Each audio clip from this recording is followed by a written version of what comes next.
Hi. I know it's been a good while. Yeah, pretty much. Um, I've been working on this painting for a while, on and off. So it's kind of, I got, it's gonna be a little bit more different than this. This is a warrior woman that I was telling you all I was working on, and it's maybe in a couple of days I might be done with it. Maybe I'm trying to figure out how I really want to do the. I know how I want to do the background, but I'm not really too sure how I'm going to really actually do it. But we'll see. Probably within the next 2 or 3 days, I should be done with the background. Then I'll be completely done. Um, but I came on here to talk about something that happened to me 3 weeks ago. That I had lost my pet cat named Boo Boo, and she was my baby girl. She was a pet. She was like a little baby girl to me. I'm gonna try not to cry, but you never know. But she was very special to me. I've had her since she was a little stray kitten. She's the one that picked me as a kitten. She's the one that picked me as a kitten. I was at a neighbor's house and I was hearing a little tiny, I thought it was a cat at first, and it was like, then like, it kind of reminded me of a kitten. It was like at night, and I was outside with one of my neighbors talking, and Boo Boo came up. I seen this little tiny kitten coming up, and of course, she was hungry and stuff. We tried to feed her some chicken. My neighbor tried to. And she didn't, of course, she didn't touch that. Her mama had came up and wanted to get some of that chicken, but I was like, I don't know. I don't know if they were starting a fight or the mama was trying to fight her. And so I had to put my foot in between those two for them not to fight. But like a few minutes later, I decided to start walking on home. I thought the kid was going to stay with Eloise and stuff, and my neighbor at the time.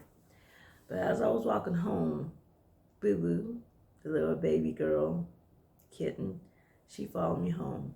And I decided to let her in.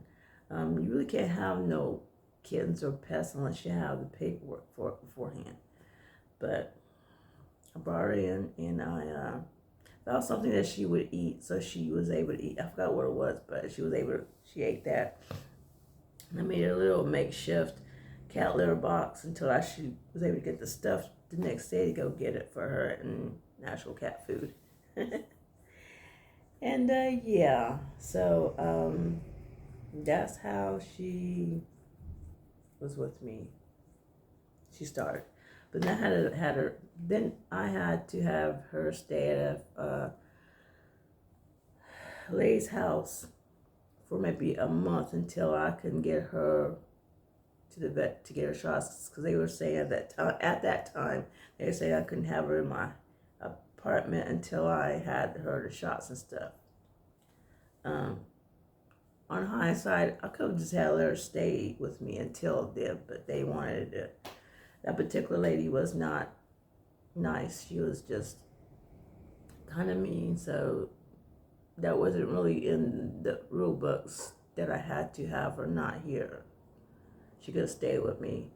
So I kind of missed out a good month of her growing up. But she was a little bit more bigger. She was still little, but she was a little bit more bigger when I seen her next. Kittens, they grow up fast to be cats, really fast, So yeah, so I have very good memories of her. Me and her went through a lot, even from that moment. And she was with me in certain things that happened in my life. She was there to be my comfort. And I was there for her when she started getting sick. She was sick with some kind of, I thought at first it was ringworm, but it was some kind of skin thing that deals with the, it's a certain kind of name for her to get the fungus. It wasn't really, I guess it was between the ringworm and something else connected together. And so I always had to try to give her a bath and stuff more and put the ointments and stuff on her. And then I think after a while she had the issue of certain other things.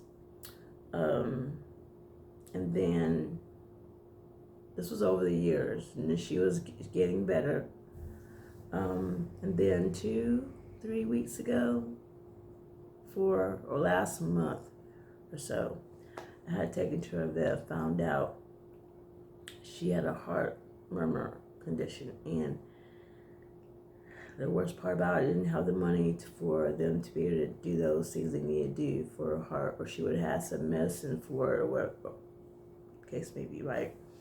And I was going to chart away, because I was going to get some money, that next month would have been like 2 weeks from the time I had taken to the vet. And she died the day before I was able to take her back to the vet to get her checked. Even by then, she was going down and not being able to walk and stuff. And hindsight, I pretty much was afraid. And something within the last 2 days before that particular morning, she couldn't move. She kind of moved, but then she couldn't move. I had to feed her and take care of her. And then, And then that morning, things happened, and I didn't want her to go, and she left me. She passed away. She left.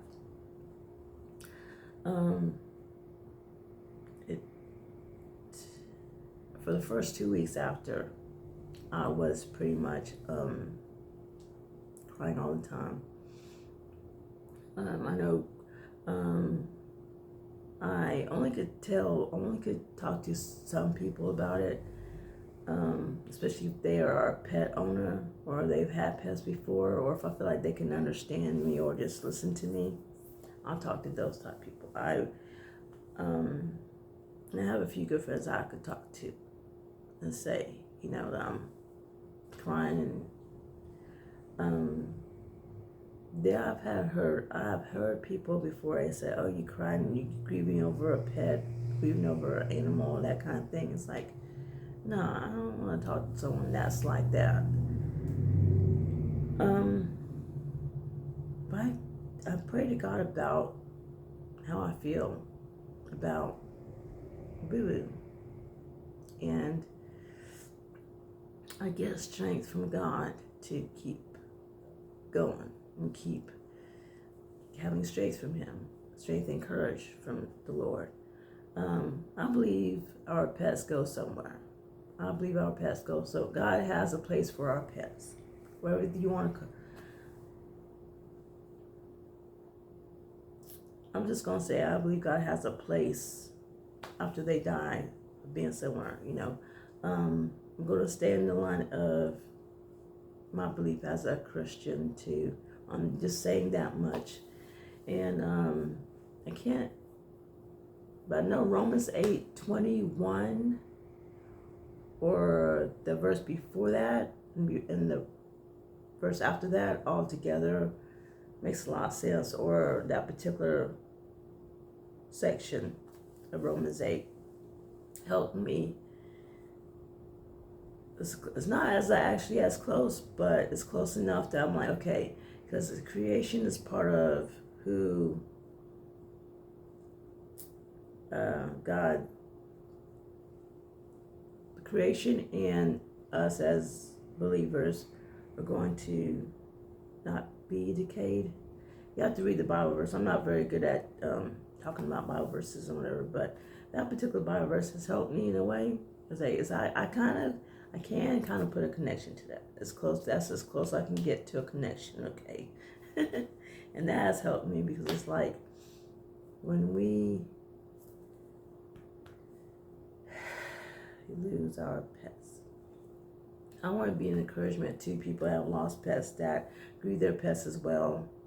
Because I have grieved. I had a bird. I had a couple of birds. I was a bird person when I first had pets, and Boo Boo was my first cat. And grieving a pet that you're close to, that's like family to you. I'll let you know that I understand that. And if you ever come across this video, you can always leave a message and talk to me about it, and we can talk about it in the comments, or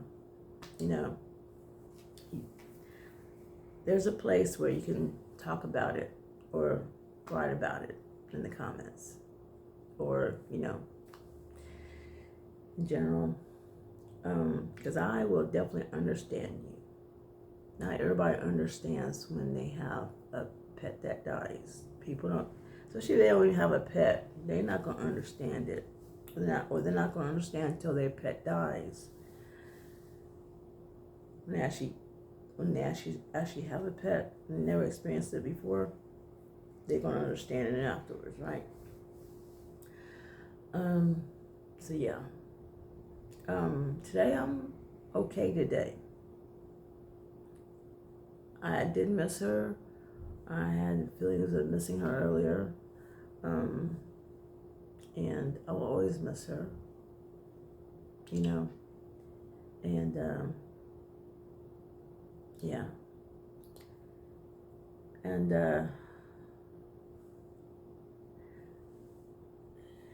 look, this is not a good. Okay, look, this is unedited, complete. I'm gonna end this video, and well, I'm gonna say I miss her still. And when the first 2 weeks was so hard, and it's like when you leave out and come back, I expected her to be here, because she was always wanting her treats or greet me. It's empty in here right now. It feels empty. I'm not alone because I know I have God with me, but it's empty because it's not like an actual alive person or being in here. You know what I mean? You know what I mean? I'm gonna go through the grieving process before I get another pet. I did see a bird one time when I went to a pet store. Yeah, so hey, you never know. But I'm not gonna hold. I want to get another kitten. But I do have a neighbor that, we'll see. But I'm gonna take my time in the grieving process and do all that. So but today is not so bad, but in a way, yes.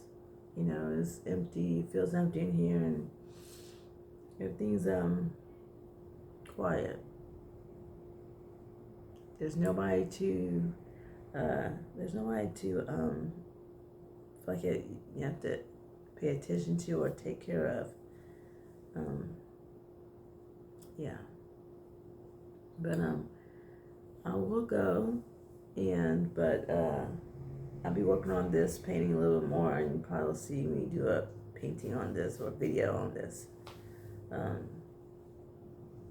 on the finishing process.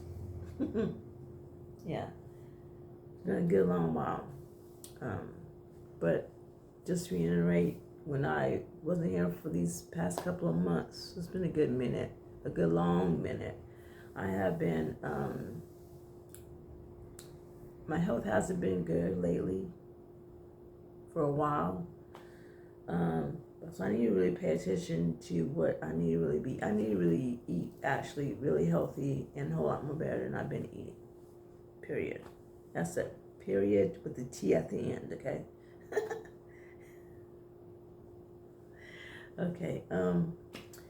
So So that's one thing I need to do. And after I started feeling better, then Boo Boo, my baby girl, she started not feeling well, and I had to start taking care of her. So, but yeah. So, but at the end, I will put some of my favorite pictures of her when she was a kitten, and some when she's an adult, and you may see those. And yeah, thank you for taking time to watch this video. And I'm gonna say again, for the ones that have lost a pet or pets, and you feel like you're alone on your grieving process, just know that you're not alone, and I definitely will understand. And you can always leave me comments, and please leave comments, because that'll help me, and I'll probably comment back, definitely, and we'll help each other. Yeah, we'll help each other. Yeah, so thank you very much for listening, and hope you have a great night or day wherever you're at, and